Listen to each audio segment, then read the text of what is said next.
Hey, Cameron McKenzie here at CameronMCNZ on Twitter, and I want to talk to you about UiPath programming. Now, this tutorial is going to be the first in a multi-part series. Each part is going to be short, less than 10 minutes, hopefully about 5. So hopefully we'll get to the point and you can learn quickly. Anyways, in this one, we're going to start off with our number guessing game. Going to create a project, do a little bit of a do while loop in there, declare some variables, and get a nice little program working. It's the first in many, so stay tuned, and hopefully you'll see the rest of them that'll include things that deal with conditional statements, while loops, try-catch blocks, declaring variables, and everything you need to know to become a very powerful UiPath programmer. So to start this project off, I'm going to create a new process. I'm going to call it the number guessing game, a little blank process there. And as soon as the project is created, I'm going to click on this button to open the main workflow. And what I'm going to do is I'm just going to keep asking a user, hey, pick a number between 1 and 10 until they've picked the number 5. And in order to do an activity like that where somebody keeps doing something until a condition is achieved, you're best to use a do while activity. So I've gone into the workflow control and do while section and added this activity here. And of course, in this activity, what do I want to do? Well, I want to keep asking the user to pick a number between 1 and 10.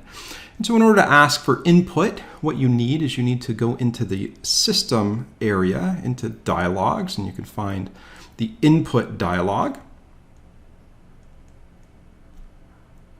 And with the input dialog, you say something like in quotes,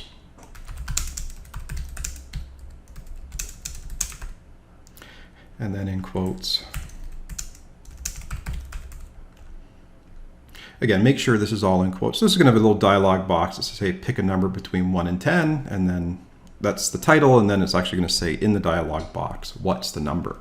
Now when this runs, it can take the input that the user types in and store it as a variable. And you can see this little, what's the output of running this input dialog box? Well, it's the information somebody's typed in, which we can store as a variable. Now, in order to store variables, you need to actually declare them. So there's this little variables tab down here. You can see import, arguments, and variables.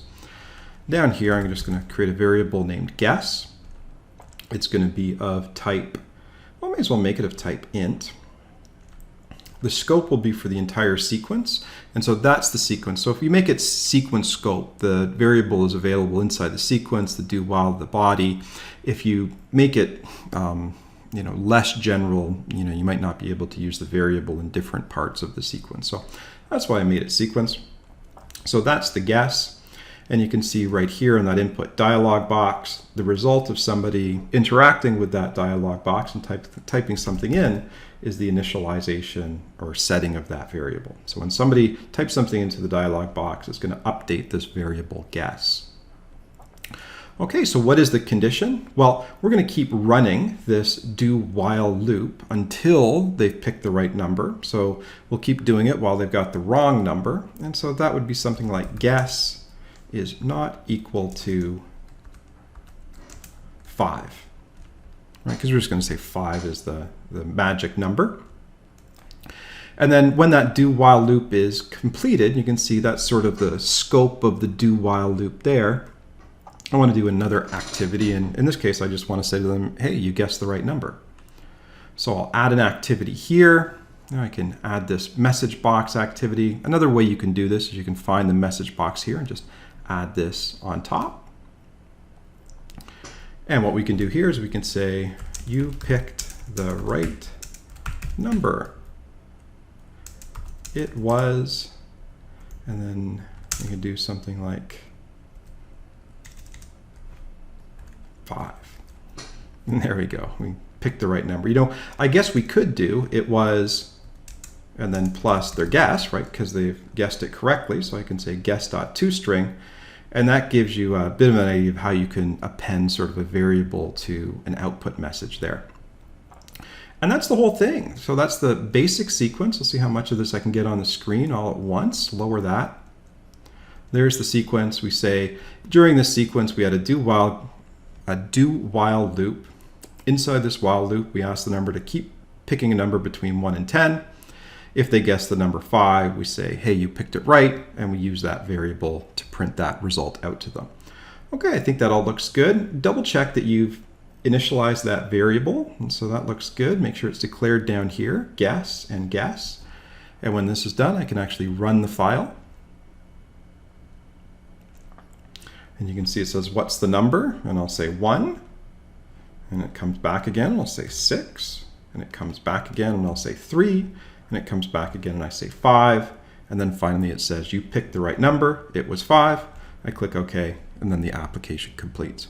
And there you go. That's a nice introduction to a basic sequence project that uses workflow. And there you go. That's everything you need to know to get started with UiPath programming. Now, let me tell you, I've got a bunch of other tutorials in this series, some that deal with conditional statements, try-catch blocks, declaring variables, program flow, conditionals, everything that you need to know to become a very powerful UiPath programmer. So look for the next tutorial in this series, and we'll follow through and keep improving and decorating this number guesser example. If you enjoyed this tutorial, head over to theserverside.com. I'm the editor-in-chief over there. We've got lots of information on enterprise software development. If you want to follow my personal antics, you can follow me on Twitter at CameronMCNZ and subscribe on YouTube.